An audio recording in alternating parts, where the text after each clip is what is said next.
Olá, caríssimas estrategistas, caríssimos estrategistas, tudo bem com vocês? Professor Leandro Signori, minhas amigas, meus amigos, revisão de véspera de prova, concurso da SMS de Florianópolis. Então aqui revisão de véspera de prova de conhecimentos gerais e atualidades. E nesta revisão nós vamos fazê-la aí por questões, vamos aí resolver várias questões recentes da banca do nosso concurso, além de umas questões aí simuladas, que o professor Leandro Signori elaborou e colocou aqui na nossa revisão. Então vem para a tela aqui comigo, vamos lá. Questão 1, FURB, Prefeitura de Timbó, 2023. A polêmica em torno da inteligência artificial ganhou força recentemente, com o movimento de especialistas da área que aconselharam a limitação de seu uso. O fato ocorreu em meio à intensificação do uso de um recurso que simula a linguagem humana e tem como principal funcionalidade a criação de textos por meio de comandos simples. Qual que é esse recurso, turma? Então, o gabarito é a letra B, o chat GPT, né, que surgiu gente, questão de... surge aí no final de 2023 e desde então tem aí revolucionado, né, a inteligência artificial. Então, a banca do nosso concurso gosta muito de perguntar sobre tecnologia. Aqui mais uma questão sobre inteligência artificial. Então, o chat GPT. Vem aqui, ó. Recurso que simula a linguagem humana e tem como principal funcionalidade a criação de textos por meio de comandos simples. Ok, professor. Face ID, que você coloca ali na tela do celular, é o reconhecimento facial também, tem telas de computadores já, né, vários dispositivos eletrônicos aí. Face ID. Alexa, né, assistente virtual, secretária aí virtual da Apple, né? Nós temos o Google também, né, assistente virtual do Google, da Tesla.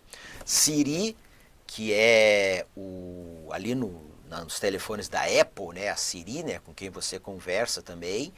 E ChatSonic, né, o ChatSonic é um outro mecanismo aí também de comandos de voz. Mas aqui, ChatGPT.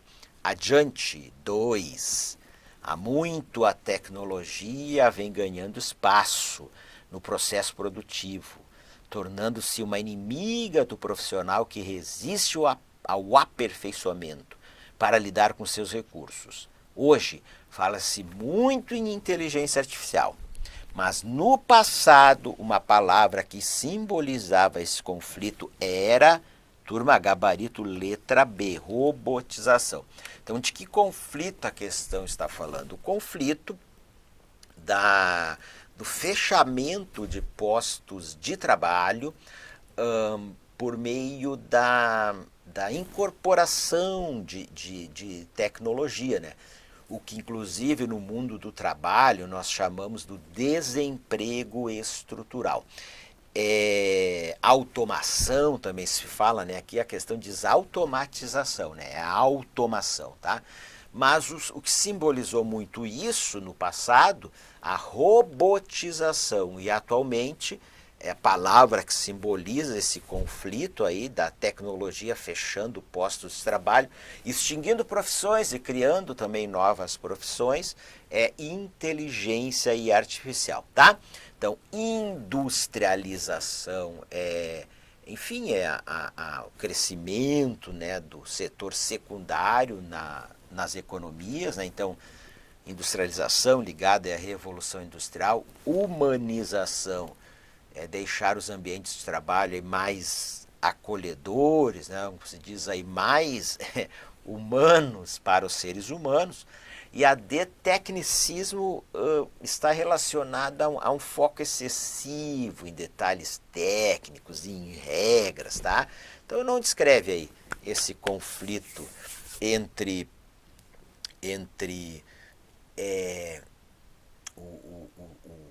os profissionais, ser humano aí e as tecnologias, tá bom?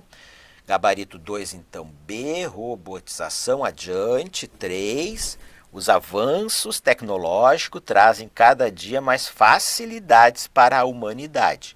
Exemplo disso é o recurso que possibilita a interligação de dispositivos. Então, ó, recurso que possibilita a interligação de dispositivos eletrônicos, que ao se comunicarem, executam de forma autônoma as atividades que dependeriam da interferência humana, influenciando de forma positiva até mesmo os processos produtivos de empresas dos mais diversos setores. Como é chamado esse recurso? Diz, ó, ele possibilita a interligação de dispositivos eletrônicos. Não é a interligação entre pessoas, é entre dispositivos eletrônicos. É o quê? É a internet das coisas, ou IoT, né? Internet of Things. Então, o nosso gabarito aqui é a letra D, Internet das coisas. É internet artificial, né? O artificial internet. Nós temos o termo inteligência artificial, tá? Mas não internet artificial. Internet do futuro, ou FI, né? Futuro internet, é algo conceitual, tá? Então é um termo conceitual para projeções do futuro da internet. Rede ou network, ó, network, rede de trabalho, né, rede de relacionamentos, tá? E internet é conceitual, ou CI, conceptual internet. É a internet como nós a conhecemos, né, como um sistema global, né? Então o conceito aí de internet, né, com a sua infraestrutura, os seus softwares, né, enfim, e a sua disseminação aí de dados e informações pelo mundo virtual. Perfeito. 4. Isso aqui, fácil para a nossa revisão. O Prêmio Nacional de Inovação é considerado a mais importante iniciativa de reconhecimento e estímulo à prática da inovação no país. A iniciativa reconhece os esforços bem-sucedidos de inovação e gestão da inovação das empresas, ecossistemas de inovação e pesquisadores que atuam no Brasil. Em sua 8ª edição, a cidade vencedora foi Florianópolis, tá, pessoal? Gabarito letra E. Ao encontro disso, a região, então, a região da Grande Florianópolis é responsável pela maior fatia de empresas de tecnologia no estado. Então, região com mais empresas de tecnologia no estado é a Grande Florianópolis, tá bem? E a cidade aqui é Florianópolis, gabarito letra E. Adiante. 5. A publicação de pesquisas em revistas e periódicos acadêmicos é um dos pilares da ciência atual. A lógica é que esses veículos garantem que o estudo em questão foi revisado por outros cientistas e permitem que os resultados alcancem mais pesquisadores. Por esse caminho, o compartilhamento de dados ganhou grande importância durante a pandemia de Covid-19. Desde os primeiros casos da doença, a Organização Mundial da Saúde, a OMS, né, defendeu a publicação de dados de pesquisa como uma estratégia para o combate da doença. Ao encontro disso, a Unesco, a Agência das Nações Unidas para a Educação, a Ciência e a Cultura, considera que práticas de ciência aberta são importantes, porque, entre outros pontos, ajudam a combater a fragmentação do conhecimento, que deixa de ficar concentrado em núcleos e passa a circular mais e ser construído coletivamente. Isto posto, analise as afirmativas a seguir e identifique as corretas. Open Science, ou ciência aberta, é um termo amplo que denota um movimento por trás de uma ciência mais transparente, de modo geral, no qual o acesso aberto a artigos é um dos vários componentes envolvidos, certo? 2. O crescimento do acesso livre levou as próprias revistas a disponibilizar artigos para acesso gratuito em suas plataformas virtuais. Todavia, para manter o lucro no processo de publicação, elas deslocaram o valor de assinatura para os autores, de forma que muitos deles passaram a ser cobrados para publicar suas pesquisas. Certo? 3. A expressão ciência aberta é um termo guarda-chuva para um conjunto de ações que tem o objetivo comum de tornar o conhecimento científico mais acessível. Certo, gente? Então, é questão falando aí da disseminação de informações científicas aí de forma aberta, pela internet. Então, mais uma questão falando aí de internet, do mundo digital e toda a revolução, né, que a internet e o digital vem ocasionando aí na vida e em sociedade. Então a ciência, né, e as próprias revistas científicas aí se multiplicaram muito. Então a ciência aberta, dados abertos,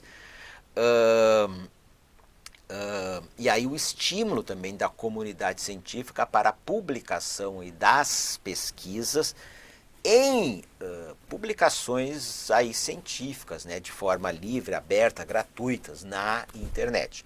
Mas como diz aqui a questão, muitas dessas revistas científicas têm finalidades aí comerciais, né, ou seja, negócio, gerar lucro. Então, essas revistas, para conseguirem concorrer, competirem no mercado, elas passaram a disponibilizar parte aí das suas matérias de forma gratuita na internet, assim como a imprensa faz também, mas passaram aí a cobrar, né, dos autores como uma forma de remunerarem ali o seu negócio.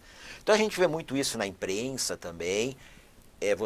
As primeiras notícias que você acessa em vários sites são gratuitas. Depois, se quiser continuar acessando, tem que te cadastrar, fazer uma assinatura mensal. Você encontra o que se chama de paywall, né? O muro de fogo, né? A barreira, né? Então, é o mundo aí da internet. Se oferece várias coisas gratuitas para atrair leitores, mas muitas vezes quem vai pagar isso é quem está aí publicando, ou se quiser ler mais vai ter que fazer aí uma assinatura. Que mais aqui? Então, ciência aberta é esse termo guarda-chuva, né? Conjunto de ações que tem o objetivo de tornar o conhecimento científico aí mais acessível. Vamos lá? Então, 1, 2 e 3, certo. Gabarito D. Seguimos. 6. Em setembro do ano passado, a reação de jovens negros ao teaser de A Pequena Sereia viralizou nas redes sociais. Em alguns dos vídeos, crianças gritam de alegria quando descobrem que Ariel é negra, outras choram de emoção. O trecho descreve um passo dado pelos produtores do filme em direção à tão sonhada igualdade racial, combatendo o preconceito que impacta de forma tão destrutiva a vida das pessoas negras, principalmente crianças e jovens. Assim, podemos afirmar que os conteúdos que valorizam a diversidade desfazem a ideia de que alguns lugares da sociedade só podem ser ocupados por pessoas brancas. Essa desconstrução age dando ao negro o sentido de gabarito, letra E, pertencimento. Como nós vemos, né, pessoal? Então, muito na internet, no meio cultural, essa preocupação de, primeiro, do ponto de vista de gênero, né, envolver homens, mulheres, em todos os papéis, também do ponto de vista aí da diversidade étnico-racial, da diversidade sexual. Então a gente vê isso no cinema, vê nos meios de comunicação. Então você vê na mídia, e aqui vai citar que a personagem, Ariel é negra, da Pequena Sereia. Então, pessoal, a cultura, suas diferentes manifestações, a mídia, procurando mostrar aí inclusão social, combater a exclusão, de uma sociedade mais inclusiva, menos discriminatória. Então, esse sentimento de pertencimento, certo?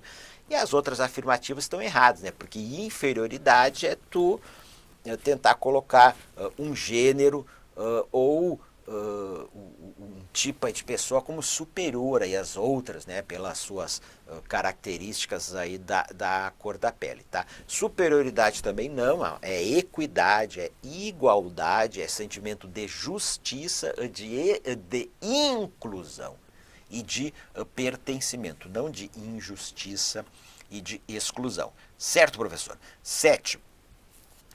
Segundo uma pesquisa de Cimieli, 2023, a diferença entre a nota de um aluno negro e a de um branco no PISA, tá? O PISA equivale a 2 anos de escolaridade.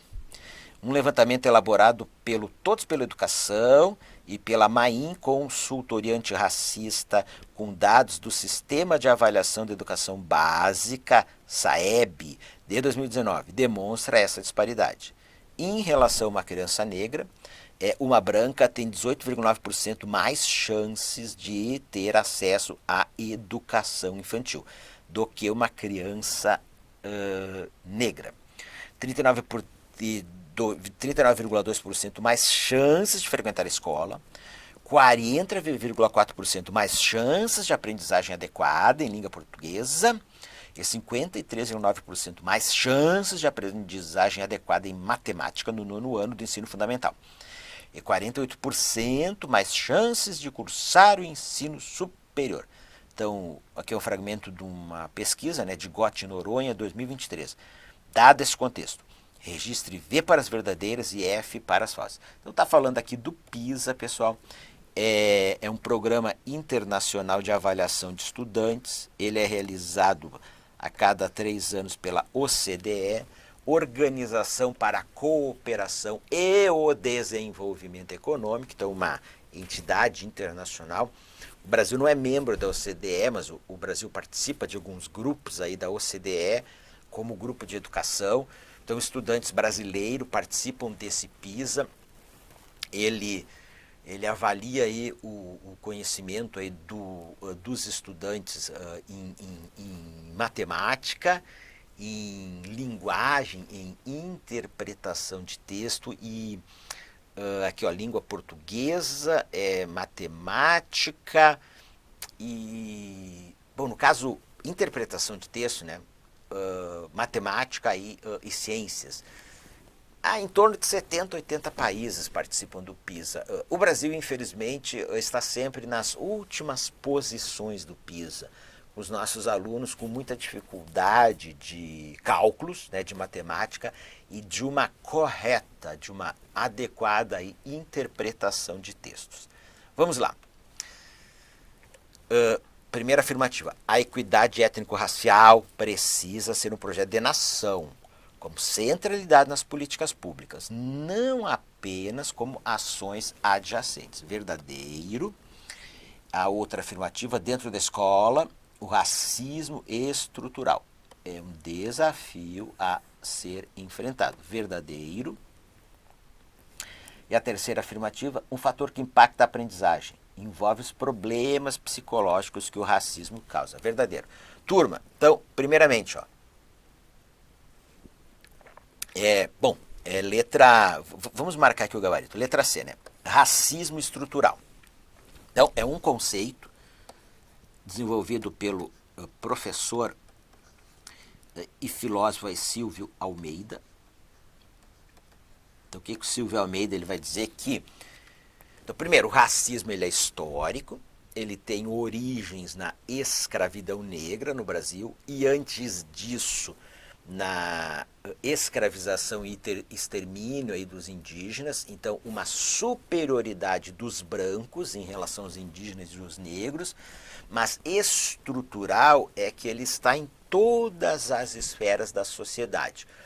Então, ele está na educação, está na economia, está na política, está nas comunidades, que é uma discriminação histórica, aí, sobretudo dos negros, dos indígenas, que lhes nega aí, direitos de terem uma vida digna, em equidade. Então vejam vocês, que a escravatura foi abolida no Brasil em 1888. Então, passado quase 150 anos do fim da escravatura, os indicadores sociais ainda mostram disparidades de educação, de acesso à saúde, de qualidade de vida, de IDH, né, Índice de Desenvolvimento Humano, entre brancos e negros, né, pretos e pardos. Se a gente for olhar racionalmente, mais de um século após o fim da abolição da escravatura, o Brasil não conseguiu solucionar essa desigualdade étnico-racial. Do ponto de vista objetivo, não há explicação para você continuar tendo aí uma disparidade. Por exemplo, no geral, o salário dos brancos, você pega todos os brancos que trabalham, soma todos os salários, e todos os pretos e pardos que trabalham, soma todos os salários. O salário dos brancos, a renda média dos brancos é em torno de o dobro da dos negros. Então, racismo estrutural. Muitas vezes você naturaliza o racismo, você é racista sem estar percebendo que é racista.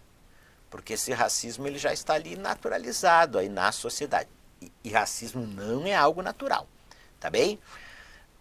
Então, em todas as áreas ele tem que aí ser enfrentado, tá? E aí que a questão diz, ó, a equidade étnico-racial. Gente, igualdade étnico-racial, não ter discriminação étnico-racial no Brasil, ela precisa ser um projeto de nação. O Brasil, não só o poder público, o Brasil, a sociedade, o setor privado, tem que considerar que esse é um projeto de nação, com centralidade nas políticas públicas, né? Para a redução das desigualdades raciais, desigualdades de gênero também, e aí alcançar essa equidade, né, essa igualdade étnico-racial. E aí diz, um fator que impacta a aprendizagem, sim, envolve os problemas psicológicos que o racismo causa, né? Então os traumas aí que essa discriminação vai causando. Perfeito, professor. Questão 8, vem para a tela aqui. Analisa os dois episódios que Jocura 2023 descreve a seguir. 2015, rompimento da barragem, barragem da Samarco, em Mariana, Minas Gerais. 84,5% das vítimas imediatas do acidente eram negras. Povo indígena Krenak teve sua subsistência comprometida pela poluição do Rio Doce decorrente do acidente. Aí 2019, o rompimento da barragem da Vale, em Brumadinho, Minas Gerais.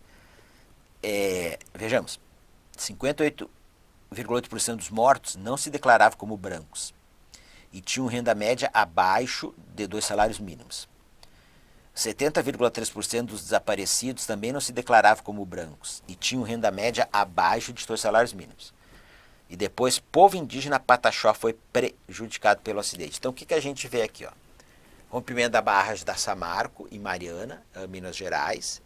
E aqui depois rompimento da barragem da Vale, em Brumadinho. Então, quem que são os principais afetados? Pessoas negras. E no caso, as duas barragens afetaram aí áreas indígenas, né? Terras aí indígenas, certo? Mostrando que, e a gente for olhar também, eventos climáticos extremos, tá? Chuvas extremas, deslizamentos de terra. Bem, as mudanças climáticas estão atingindo uma tal intensidade de que elas afetam já, né, a todos, né, de pessoas de todas as cores da pele e de todos os segmentos econômicos, mas afetam mais pessoas pobres e, no caso aqui do Brasil, negros, né, pretos e pardos. É que esses dois exemplos também vão mostrar, né, exemplos aí de tragédias ambientais aí causada por negligência aí de empresas do setor privado. Então, nas áreas mais afetadas, o que você tinha? Qual era o principal grupo étnico-racial que ali estava residindo? Pretos e pardos, né? E aqui também áreas indígenas, tá? Certo? Então, a gente tem também uma desigualdade ambiental. Vejamos. Ao encontro dos episódios descritos, Carvalho, Apud Fuentes, 2021, elucida que a história do termo está intrinsecamente ligada ao movimento dos direitos americanos, que ocorreram entre as décadas de 50 e 60. A sua criação foi atribuída ao ativista afro-americano Benjamin Franklin Chaves Jr., que chegou a atuar como secretário de Martin Luther King Jr., um dos líderes do movimento dos direitos civis. Isso posto, Jocura 2021 e Carvalho 2021 usaram o seguinte termo para explicar o ocorrido. Pessoal, o gabarito, racismo ambiental, tá? Situações onde comunidades predominantemente de cor ou de baixa renda, elas são desproporcionalmente afetadas por desastres ambientais e políticas de gestão de recursos naturais. Tá? Racismo estrutural não é, tá? Aliás, o racismo ambiental ele está dentro do racismo aí estrutural, ambiental, porque quem é que vai morar aí principalmente nas encostas de morro, nas margens de curso d'água, nas áreas de risco, aí você vai ter essas tragédias climáticas, quem que vai afetar principalmente? Pretos e pardos, tá bem? Então é racismo ambiental, enfim, os outros termos não são termos aí que são racismo civil, por exemplo. É um termo que eu não conheço, racismo civil. Agora, claro, racismo infraestrutural, você pode dizer que, e ocorre, né, obras de infraestrutura, historicamente aí no Brasil, beneficiaram mais, né, não negros, né. Claro que nas cidades você busca levar, nas décadas recentes, infraestrutura para população carente, população de periferia, onde, no geral, a maioria é população aí preta e parda, tá? Mas o gabarito é a B, é racismo ambiental. Seguimos. Questão 9, vem para a tela.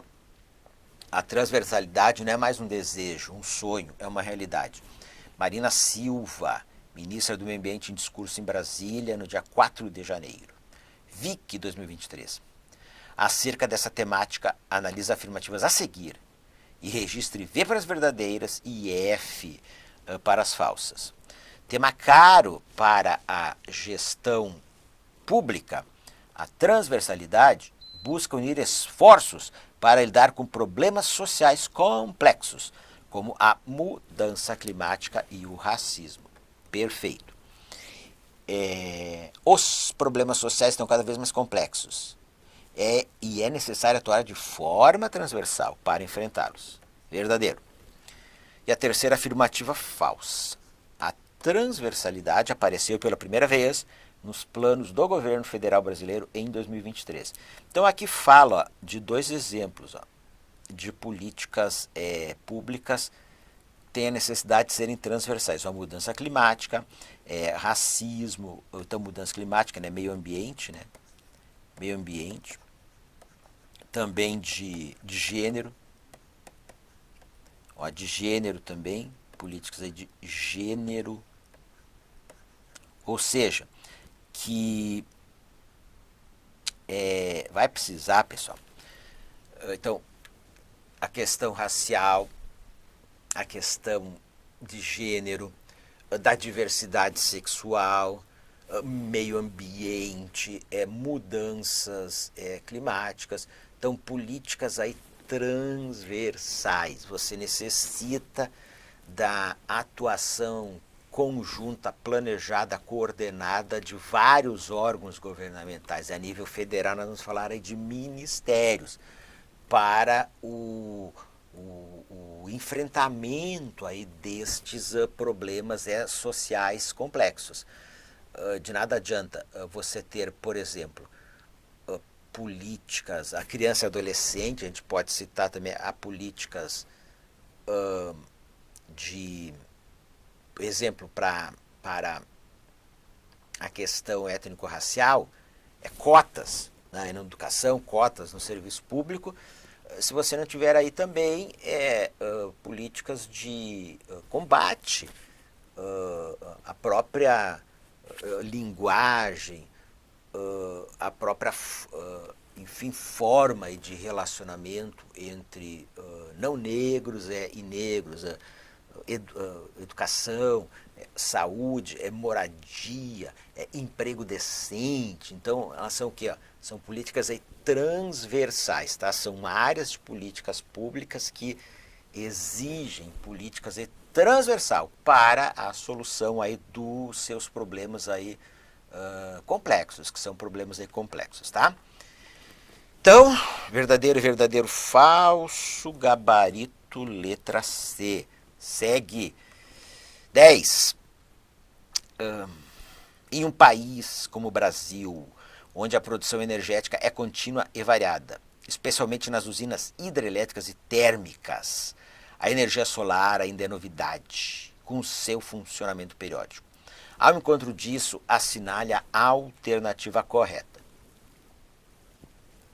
Vejamos, a potência instalada acumulada da fonte solar fotovoltaica considera apenas os sistemas de geração própria solar de pequeno e médio portes, excluindo-se a somatória das grandes usinas solares. Errado.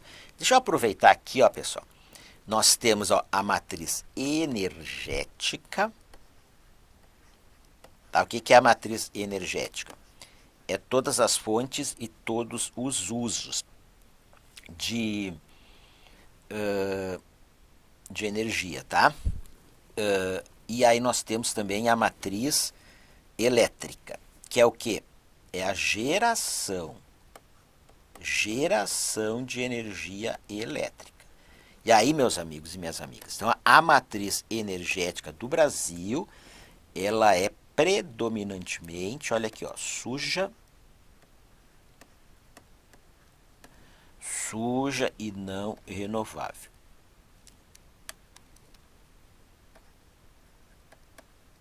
Suja e não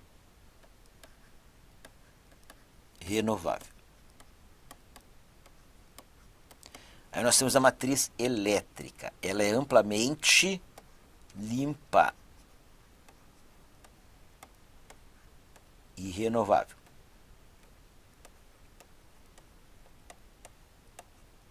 Olha só, turma. Então, matriz energética: petróleo, gás natural, carvão, biomassa, energia elétrica, eólica, solar. Então, são todas as fontes energéticas e sua utilização no Brasil. Então, o maior consumo de energia no Brasil é para quê? Para a movimentação de veículos automotores. E qual que é o principal insumo energético? É o petróleo, né, os seus derivados, né, gasolina e óleo diesel. Mas o Brasil é um dos países no mundo que mais utiliza fontes limpas e renováveis na sua matriz energética. Já a matriz elétrica, relacionada à geração de energia elétrica, ela é amplamente limpa e renovável. Então, qual que é a principal fonte? Hídrica. Então, o que é energia limpa e suja? Limpa não emite gases intensificadores do efeito estufa, que provoca o aquecimento global, gases que provocam o aquecimento global e as mudanças climáticas, tá? E renovável e não renovável é que se renova ao longo do tempo. Por exemplo, petróleo é um combustível fóssil. Um dia vai acabar, né, com a extração do petróleo. Agora, a água. A água é um recurso natural renovável, né, que se renova. Sol, vento também, tá? E aí, pessoal, na matriz elétrica, em torno de 70% é hídrica, fonte hídrica. Depois nós temos em torno de 11, 12% a fonte eólica, ventos, e cresce muito a fonte solar, tá? Geração de energia solar. Tem crescido muito no Brasil. Então essa potência instalada, acumulada de fonte solar fotovoltaica. Então o que está dizendo? Ó, células fotovoltaicas, que usa para captar energia solar, tá?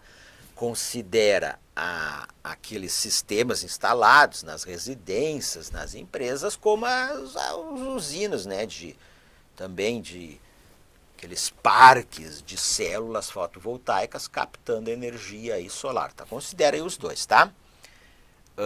B.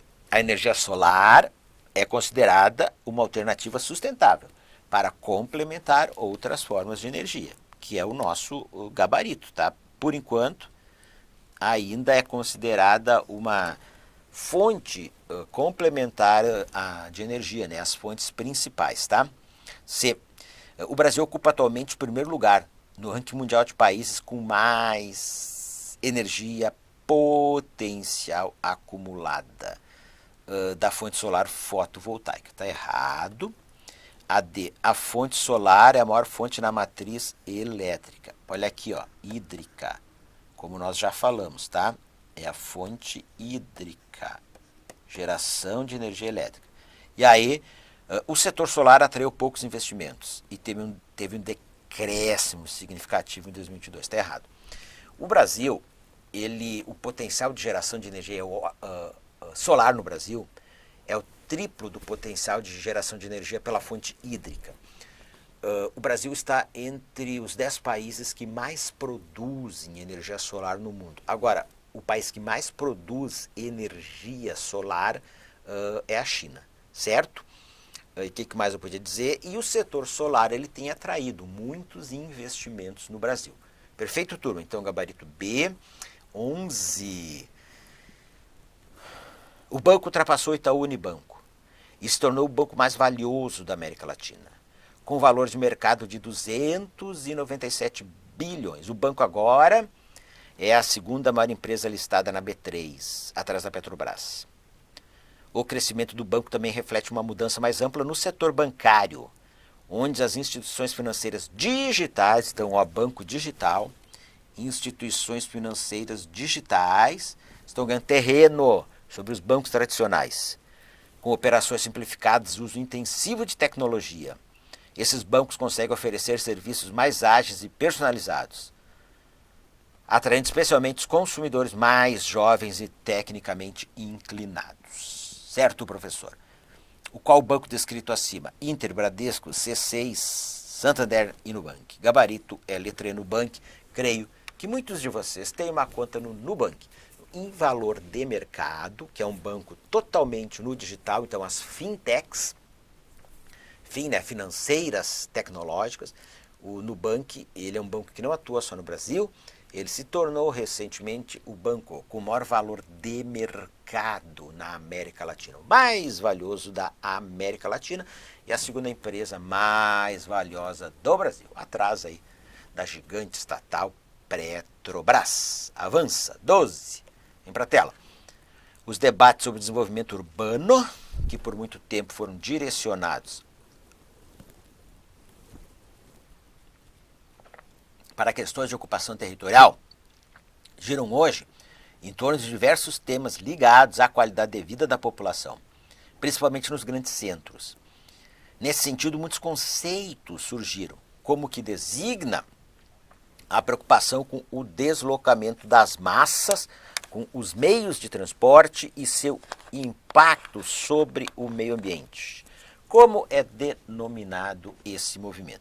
Então, deslocamento das massas com os meios de transporte e seu impacto sobre o meio ambiente. Gente, se a gente for olhar aqui,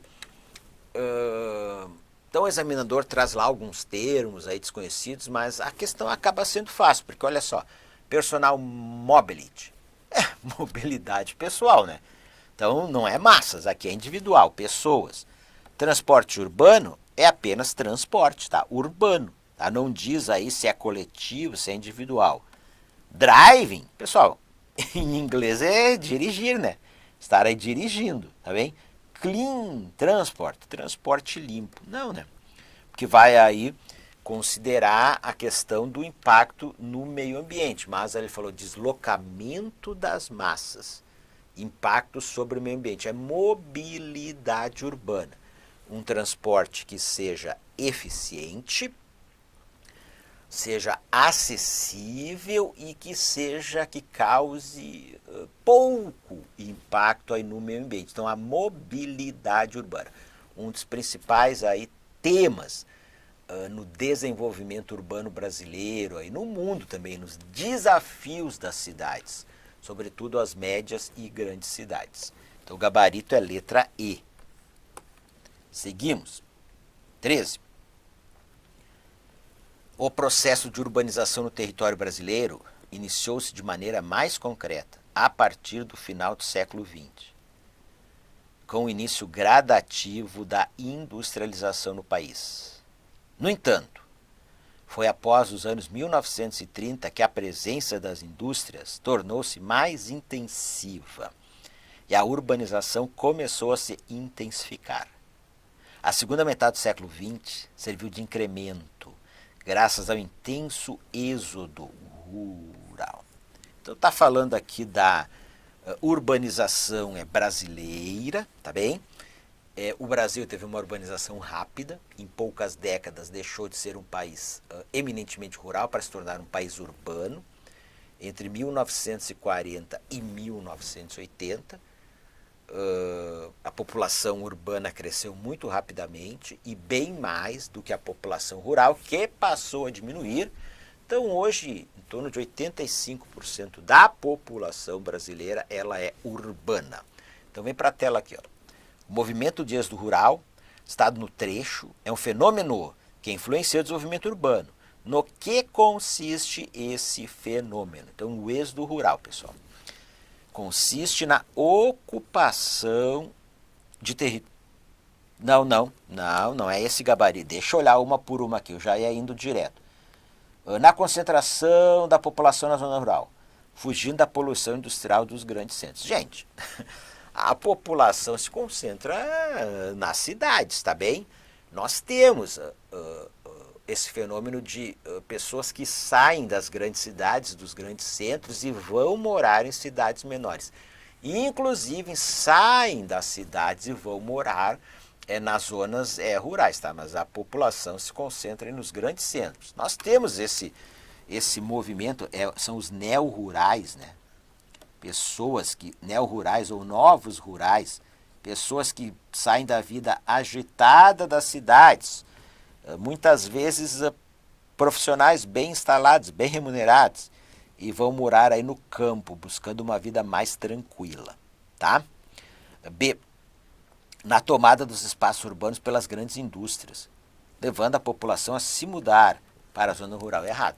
Pelo contrário, né, pessoal? As indústrias, elas têm saído das grandes cidades. Vocês podem observar, já há algumas décadas, então as grandes cidades, elas estruturadas aí em torno aí de uma economia terciária de serviços, então as indústrias buscando cidades médias, cidades menores, ou irem para as periferias aí das grandes cidades. Função da problemática aí da poluição, do controle ambiental, do trânsito caótico, aí dos congestionamentos, enfim, do que se conhece por deseconomias aí de escala, tá? C, no deslocamento de imigrantes da zona rural em direção às cidades. Esse aqui é o nosso gabarito, tá? Êxodo rural é migração, cidade, campo, migração campo-cidade. D. Na criação de bairros que abrigam pequenos sítios, para diminuir a desertificação dos grandes centros urbanos. Isso aqui é uma invenção do examinador, um absurdo aí. Letra E. Na ocupação de territórios que aproximam até unir a zona rural ao urbano. Gente, quando as manchas urbanas de cidades diferentes, elas crescem e vão crescendo e vão avançando pelas áreas rurais, e aí elas se encontram fisicamente, nós temos que uma conurbação, tá? Conurbação, não é o que a questão está perguntando aqui. Eu quero aproveitar e destacar para vocês dois conceitos. O de segregação espacial. Segregação espacial. E o de autossegregação urbana. Então, o que é autossegregação urbana? Então, primeiro, a segregação espacial. Gente, tuas cidades, você vai ter bairros de ricos, bairros de pobres, de classe média, então, como as cidades foram sendo estruturadas. refletindo as profundas desigualdades sociais no Brasil, em que bairros de alta renda e de média renda, você tem o quê? Uma melhor oferta e melhor infraestrutura aí de serviços públicos e serviços privados. Então, uma cidade que separa, que segrega, onde nas periferias, nos bairros populares, os serviços públicos são mais deficientes, a oferta de serviços privados também, e onde a população não consegue aí, conviver plenamente aí com toda a cidade, os espaços da cidade, né? As ofertas aí de, enfim, viver e conviver a cidade, por exemplo, aí nas áreas de lazer, que nas periferias elas ficam longe e são poucas e precárias. Tá. E a autossegregação urbana é em função aí das cidades grandes, médias, aí dos problemas urbanos, sobretudo o problema da segurança. Se constroem o que? Os condomínios fechados. Então, pessoas que optam por residirem nesses condomínios fechados, ou seja, se autossegregarem, se apartarem da cidade. Então, condomínios fechados, com seguranças, muitos aí cercados aí por muros, então segurança 24 horas, então com áreas de lazer, vida tranquila, áreas verdes, enfim, autossegregação urbana, que é uma das formas também de se verificarem as desigualdades aí nas cidades brasileiras, tá? 14. Vem para a tela. O desenvolvimento urbano é um tema que está intimamente ligado a questões ambientais, pois trata de um planejamento que visa garantir que diversos serviços sejam acessados de forma segura, justa e digna pela população. Qual das alternativas a seguir cita um serviço que se enquadra como exemplo dessa relação de desenvolvimento urbano, o desenvolvimento da cidade. Então, ele está intimamente ligado a questões ambientais. Então, uma cidade sustentável. Então, um planejamento visa garantir que diversos serviços sejam acessados de forma segura, justa e digna pela população. Então, vejamos. Academias ao ar livre? Não, né, pessoal? Não reflete, diz diversos serviços, academias ao ar livre, nas praças, nos parques, sim, é bom, é desejável, mas não tem essa amplitude, tá? É garantia do transporte público de qualidade. Aqui o nosso gabarito, pessoal, é infraestrutura de saneamento dos bairros em desenvolvimento. Por quê, professor? Olha aqui, questões ambientais. Então, questões ambientais. Então, saneamento básico, né, pessoal? Esgotamento sanitário, tratamento dos esgotos sanitários, fornecimento de água tratada, coleta regular de lixo, drenagem urbana também, sobretudo em um contexto de extremos climáticos, né, de chuvas maiores em algumas regiões aí do Brasil. Daí falo questões ambientais, então é infraestrutura de saneamento. Claro que garantir transporte público de qualidade é fundamental, né, para a população da cidade, mas aqui não está dentro da referência das questões ambientais. Garantir emprego, poxa, uma questão social, né? Buscar aí ter políticas públicas que ofereçam, né, emprego e para o máximo possível de pessoas, porque desemprego zero não tem no capitalismo, né? Mas assim, de baixo aí desemprego, tá? Então, gabarito é a letra B e letra A, praças com brinquedos para crianças. Tá dentro aí do lazer, do usufruir de áreas verdes, tá? Mas é uma questão ambiental, mas não tem essa amplitude aqui do saneamento, certo? Perfeito, professor. Segue 15, vem para a tela aqui. Uma arte contemporânea é muito marginalizada, tem como representante de peso o brasileiro Eduardo Cobra, Famoso internacionalmente pela autenticidade de seu estilo, que tem uma obra exposta de maneira definitiva na sede das Organizações das Nações Unidas, ONU em Nova York. Qual é essa arte? Pessoal, o grafite. Então, Eduardo Cobra, um brasileiro internacionalmente conhecido pela sua arte, aí, o grafite, né? Então, vejam, professor, como é que eu vou acertar uma questão dessas? Então, olha a própria característica como o examinador elabora aí as questões, tá? Poxa, tá? Ela está aqui, diz ó, que ela está exposta de maneira definitiva na sede da ONU. Então, está exposta, tá? Então, videoarte. Gente, vídeo. Então, como é que vai estar exposto aí na sede da ONU? O que mais aqui? Pichação. Poxa, pichação não é considerada arte. Pô, arte digital. Gente, arte digital é arte digital, tá? Percauer. Poxa, está relacionado a caminhadas, fazer caminhadas, tá? Então, a gente, por análise, pela lógica, vai chegar no gabarito aí, que é a letra A, tá? O grafite. Adiante, 16. O Brasil é o país com o maior número de casos e mortes por dengue neste ano, segundo informe da Organização Mundial da Saúde, OMS, divulgado nesta quinta-feira, 30 de maio de 2024. São 6,2 milhões de casos suspeitos e 3 milhões. Bem, vem falando aqui da dengue, tá, pessoal? Mas eu quero até trazer um dado mais atualizado aí no momento que a gente grava a aula. O Brasil já passou de 8 milhões de casos de dengue e já deve ter ultrapassado, estava próximo aí de 4 mil mortes.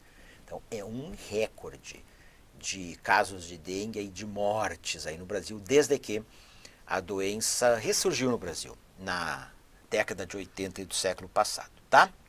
Então vejamos. As alternativas a seguir apresentam fatores que contribuem significativamente para o alto número de casos de dengue no Brasil, no período recente, com exceção de uma. Assinale-a.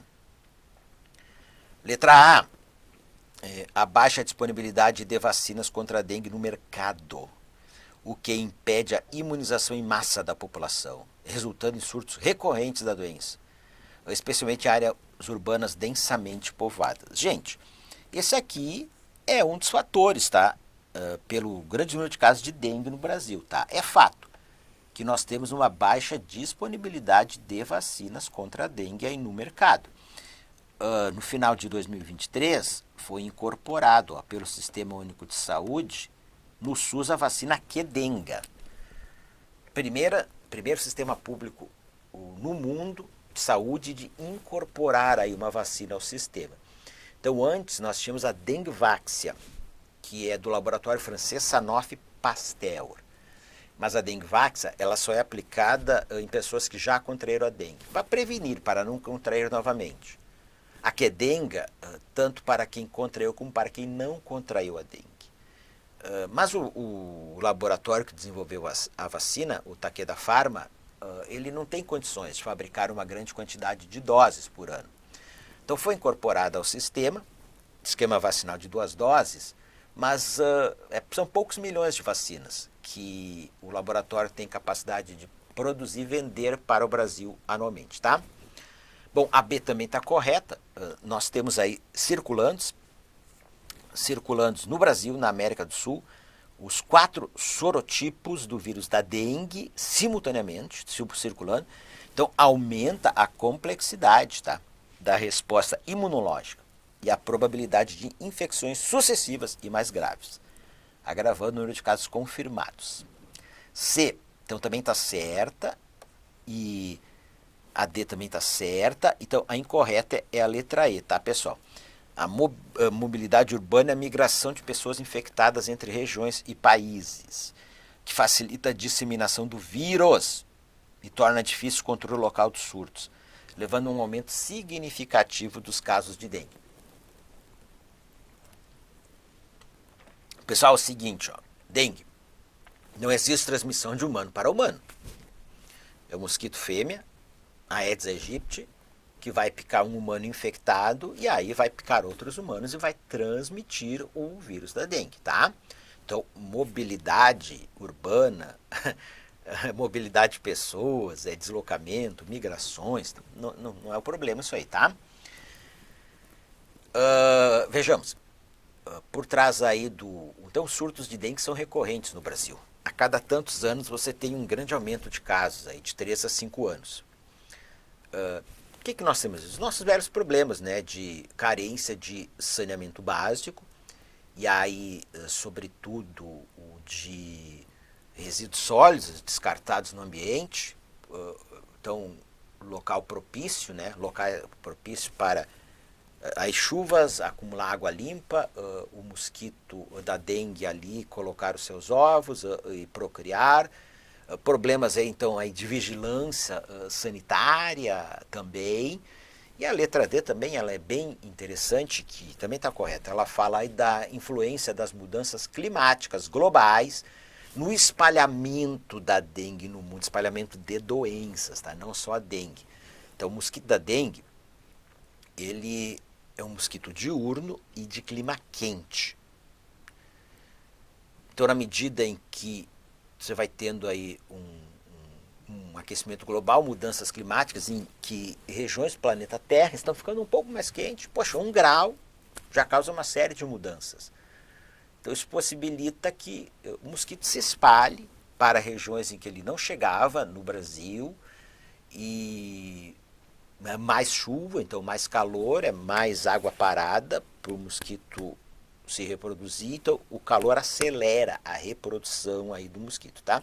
Então, mudanças climáticas também, contribuindo para espalhamento de doenças pelo mundo. Certo, professor?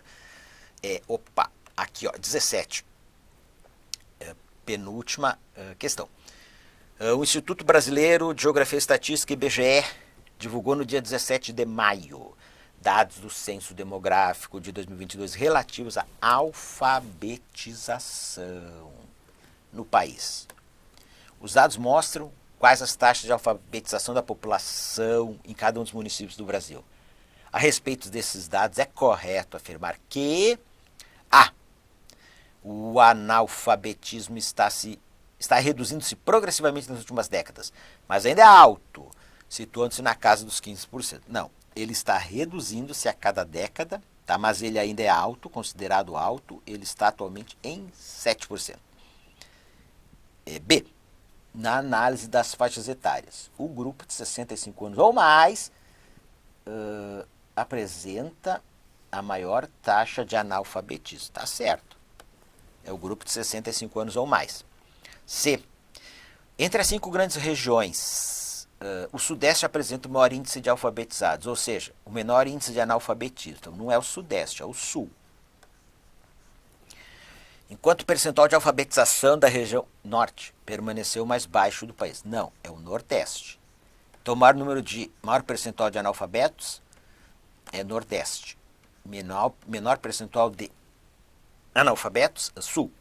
D. O Distrito Federal é a unidade da federação com o menor percentual de alfabetizados. Ou seja, o maior percentual de analfabetos. E o Piauí com o maior percentual de analfabetos. Então, a mesma coisa, até errado. É Alagoas, tá? Alagoas. Professor, e o estado com o menor percentual de analfabetos? Santa Catarina. É o nosso estado, tá? E entre os grupos de cor, os pardos apresentam a maior taxa de analfabetismo. Não, é os indígenas.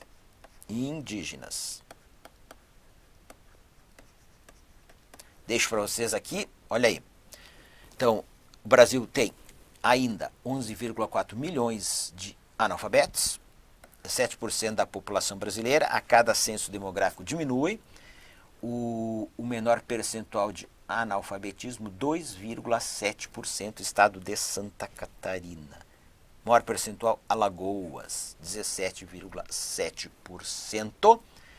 Aqui pela cor da pele, então maior taxa de analfabetismo, indígenas, em todos os grupos etários. E aí o grupo etário com maior percentual de analfabetismo em todas as etnias é o de 65 anos ou mais. Fechamos. Última questão para encerrar. A área desmatada no Brasil apresentou uma queda queda de 11,6% em 2023. Aponta a edição mais recente do Relatório Anual do Desmatamento no Brasil do MAP Biomas, lançado nesta terça-feira, 28 de maio. No ano passado, a área de vegetação nativa suprimida somou 1.829.597 hectares. Em 2022, esse total chegou a 2.069.695 hectares. Avança. Com base nas informações divulgadas sobre o desmatamento no Brasil em 2023, assinale a alternativa correta. Correta. A. O Cerrado ultrapassou a Amazônia, a área desmatada, correspondendo em 2023 a mais da metade da área suprimida. Gente, aqui está o gabarito. Vejam só. O maior bioma brasileiro é a Amazônia, em torno de 54% do território brasileiro. Depois o Cerrado, em torno de 24%. Mas, então uma boa notícia, né? Desmatamento em queda na Amazônia, no ano de 2023 e 2024. E uma outra notícia ruim. Desmatamento em alta no Cerrado. Recordes de desmatamento em 2023 e 2024. Aliás, recorde de queimadas no Pantanal também. Está maior do que o recorde anterior, ano de 2020, tá? No governo do ex-presidente Jair Bolsonaro. Agora, em 2024, as queimadas no Pantanal estão maiores do que no ano de 2020. Então, mais da metade de todo o desmatamento no Brasil em 2023 foi no Cerrado. 65% de toda a área desmatada no Brasil, Cerrado, tá? B. A urbanização e as atividades industriais são as atividades responsáveis pela maior parte do desmatamento no país. Não, turma. Não é a urbanização e atividades industriais. 97% do desmatamento no Brasil é o que, pessoal? É pecuária e agricultura, né? Plantio de pastagens e a agricultura. E dentro da agricultura, pecuária e agricultura. Dentro da agricultura, qual a lavoura que mais contribui para o desmatamento? Soja, né, pessoal? Soja e milho. C. A região de Amacro, que inclui Amazonas, Acre e Rondônia, apresentou maior crescimento da área desmatada. Não. A redução do desmatamento na Amazônia foi impulsionada pela queda na região do Matopiba. Gente, vamos lá aqui, ó. As duas estão erradas. Ó, o Matopiba, Cerrado. Cerrado. É um acrônimo. Sul do Maranhão, Tocantins, sul do Piauí e oeste da Bahia. Então é a principal área de desmatamento no Brasil, Matopiba no Cerrado. E a Macro, inclusive, o desmatamento diminuiu, que é a área onde mais avança o desmatamento na Amazônia, mas diminuiu. Então a Macro, também um acrônimo, é o sul ali do estado do Amazonas, na divisa com o norte de Rondônia e o oeste do estado do Acre. E a letra E, a última, o município de São Desidério, no Piauí, na Bahia. São Desidério, na Bahia, foi o mais desmatado no ano de 2023. Fechou, pessoal? Deixa aqui só uma dica final para vocês. Ó. 2 novos eleitos já tomaram posse na Academia Brasileira de Letras. Ailton Krenak, indígena da etnia Krenak, escritor, claro, né? Então, primeiro indígena a tomar posse na academia, a ser membro da Academia Brasileira de Letras, e Lília Schwartz, professora da USP, historiadora, com uma obra histórica voltada aí para a questão do negro e do racismo no Brasil, da escravidão. Olha aí, gabarito das questões que nós resolvemos. Deixo minhas redes sociais para vocês, meu Telegram, Prof. Leandro Signori, meu Instagram, @Prof. Leandro Signori, e meu canal do YouTube, turma, Leandro Signori. Desejo aí sucesso a todas e todos vocês no concurso da Secretaria Municipal da Saúde de Florianópolis. Grande abraço!